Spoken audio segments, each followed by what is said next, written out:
The hoarder. कहानी की शुरुआत होती है एला नाम की लड़की से, जो किसी बात को लेकर बहुत ही ज्यादा परेशान है। तभी उसकी फ्रेंड मॉली वहां आती है, जो पेशे से एक चोर है, और उन दोनों के बीच कुछ बातें होती हैं, जिससे हमें पता चलता है कि एला की शादी होने वाली है और वो अपने फियोंसे के बारे में कुछ ज्यादा नहीं जानती, और उसे लगता है कि उसका फियोंसे उससे छुपाकर कुछ मिस्टीरियस एक्ट कर रहा है, और उसे लगता है कि उसके फियोंसे के कुछ सीक्रेट्स भी हैं जिन्हें वो जानना चाहती है, और यही कारण है कि वो बहुत ही ज्यादा टेंशन में है।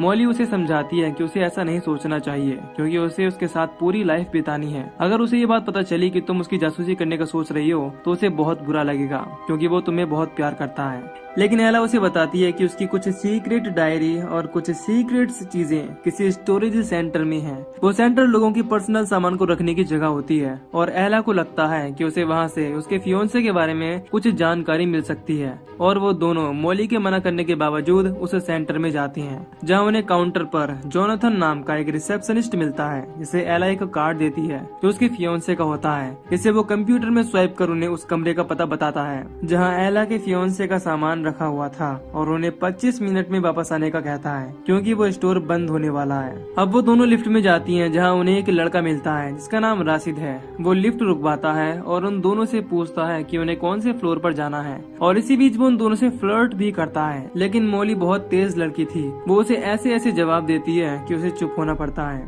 अब राशिद वहाँ से चला जाता है, क्योंकि उसका फ्लोर आ चुका था। एला मॉली को बताती है कि उन्हें बेसमेंट के -4 फ्लोर के रूम 4059 में जाना है, जहाँ उसके फियोंसे का स्टोर रूम था।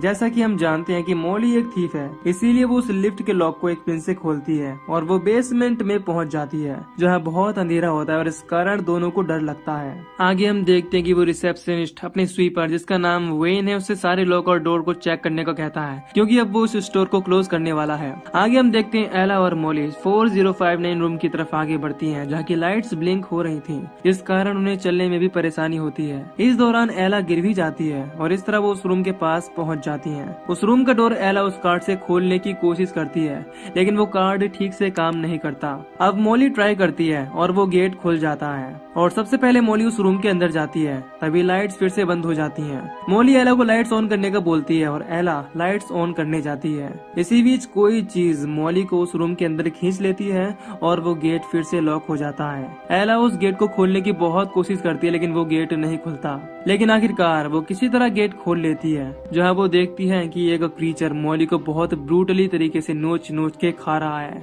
वो ये नजारा देख बहुत बुरी तरह डर जाती है, और वहाँ से भागने की कोशिश करने लगती है। वो लिफ्ट के पास आती है। ऊपर जाते वक्त वो लिफ्ट बंद हो जाती है, और वो वहीं फंस जाती है, और ये काम जरूर उस क्रीचर का ही होगा। अब वो और डर जाती है, और वो लिफ्ट के टॉप का सेक्शन खोल लिफ्ट के ऊपर जाती है, जहाँ वो क्रीचर भी आ जाता है। एला हेल्प के लिए पुकारती है। तभी वहाँ एक आदमी आता है, जो उसे वहाँ से निकाल लेता है। एला बहुत डरी हुई थी, लेकिन वो आदमी बताता है कि वो एक पुलिस वाला है, जिसका नाम विंस होता है। वो एला से पूछता है कि वो इतनी घबराई हुई क्यों है। इस पर वो उसे सारी बात बताती है कि कैसे उसकी फ्रेंड मॉली को एक क्रीचर ने खत्म कर दिया। तभी वहाँ एक और लेडी आती है, जिसका नाम विलो है। वो समझ नहीं पाती कि एला के साथ क्या हुआ।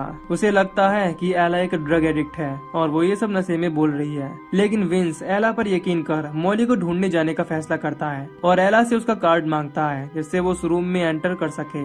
अब विंस नीचे जाता है, जहाँ वो कार्ड से उस गेट को खोलने की कोशिश करता है, लेकिन वो गेट नहीं खुलता। तभी उसे उस दरवाजे पर खून के निशान दिखाई देते हैं, और उसे भी लगता है कि शायद यहाँ कुछ तो हुआ था, लेकिन उसे कोई क्रीचर नहीं मिलता। इसीलिए वो वापस आ जाता है, और एला से पूछता है कि क्या तुम नशे में हो। अब विंस को भी लगता है कि एला नशे में है। एला के बहुत कहने पर भी विंस उस पर यकीन नहीं करता। तभी हमें एक कपल को दिखाया जाता है, जिनका डाइवोर्स होने वाला है, और वो वहाँ अपना सामान लेने आए हुए हैं। उनका नाम सेरा और यैन होता है। तभी वहाँ वो स्वीपर वेन आता है, जो उन्हें बताता है कि वो स्टोर बंद करने वाले हैं, इसीलिए उन्हें वहाँ से जाना होगा।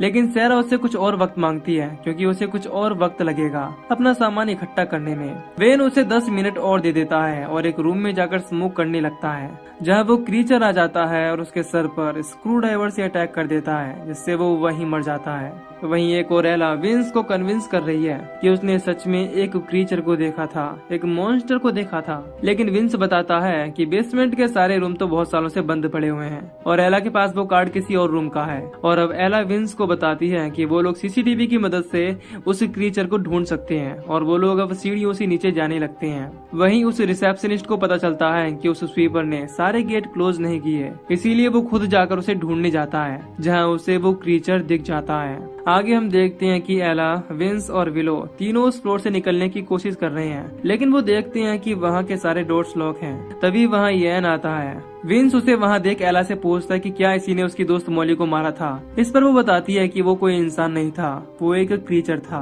येन रिसेप्शन पर यह पता लगाने आया था कि वो स्टोर और कितनी देर तक खुला रहेगा, क्योंकि अभी उसका और सैरा का सामान इकट्ठा नहीं हुआ था और सैरा अकेले ही उस स्टोर में वो सामान पैक कर रही थी। तभी सैरा को ऐसा लगता है कि येन वापस आ चुका है, इसीलिए वो उसे बाहर देखने रूम से बाहर आती है, जहाँ वो क्रीचर उसे मार कर बेहोश कर देता है और उसे वहाँ से घसीट कर ले जाता है। इसी बीच जब एला येन को बताती है कि उसके साथ क्या हुआ, तो उसे अपनी वाइफ सैरा की फिक्र होती है और वो उसके पास भागता है, जहाँ वो देखता है कि सारा वहाँ से गायब है और वहाँ उसे फर्श पर खून नजर आता है जो सैरा का था। वो सभी लोगों को वहाँ बुलाता है। विंस खून देखकर येन पर शक करता है। उसे लगता है कि येन ने ही उसकी बीवी को मार दिया, लेकिन येन बताता है कि वो उसे क्यों मारेगा, वो तो उसे अभी भी प्यार करता था। तभी वहाँ पर राशिद भी डंडा लेकर आ जाता है, जो उन लोगों को वहाँ इकट्ठा देख समझ जाता है कि उसे उन लोगों से खतरा है। विंस एला से पूछता है कि क्या वो राशिद को जानती है। इस पर वो बताती है कि वो उसे लिफ्ट में मिला था जब एला मेरे साथ ही थी। एला राशिद को भी सारी बात बताती है और वो उस पर यकीन कर लेता है, क्योंकि उसे भी बेसमेंट से बहुत सारी आवाजें सुनाई देती हैं,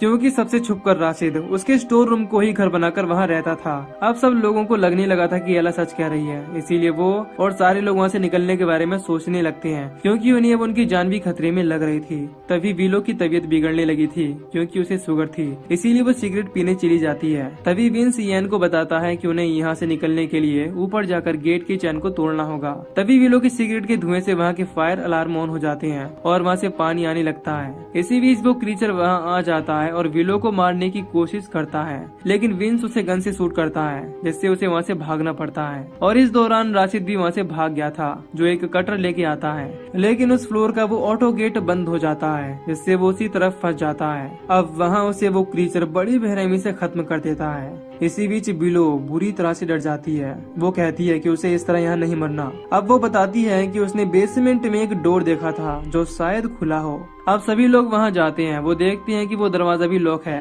जिसे विंस गन से तोड़ देता है, लेकिन वो लोग देखते हैं कि वहाँ भी एक ऑटो गेट लॉक था। अब वो सारे लोग समझ जाते हैं कि उन्हें कोई तो यहाँ खत्म करना चाहता है, जो उनके निकलने के सारे रास्ते बंद कर रहा था। अब विंस उन सबको उसके स्टोर के पास ले जाता है, जहाँ वो एक पैसे से भरा बैग लेकर आता है। येन जानना चाहता था कि उस बैग में क्या है, लेकिन विंस कहता है कि वो उन्हें नहीं बताएगा, क्योंकि उसमें कुछ पर्सनल चीजें हैं। लेकिन येन उसे भड़काता है, जिससे विंस को गुस्सा आ जाता है और वो बैग को फेंक कर उसे मारने लगता है। इस दौरान एला और विलो देख लेते हैं कि उस बैग में बहुत सारे पैसे हैं। वो लोग उससे पूछते हैं कि एक पुलिस वाले के पास इतने सारे पैसे कैसे हो सकते हैं। इस पर विंस बताता है कि वो पैसे उसने चुराए हैं, क्योंकि उसे अपने परिवार को संभालना है, क्योंकि उनका सब कुछ एक बाढ़ में खत्म हो गया था और उसे अपने बच्चों के लिए चोरी करनी पड़ी। अब वो सभी लोगों को यकीन दिलाता है कि वो सभी लोगों को यहाँ से जिंदा बाहर निकाल सकता है। इसके लिए उन्हें उसके साथ आना होगा, लेकिन उसके साथ कोई नहीं जाता और वो अकेला ही वहाँ से चला जाता है। अब रास्ते में उसका वो पैसे वाला बैग फायर एक्सटिंग्विशर में फंस जाता है, जिससे उसके सारे पैसे जमीन पर गिर जाते हैं और वो उन्हें उठाने लगता है।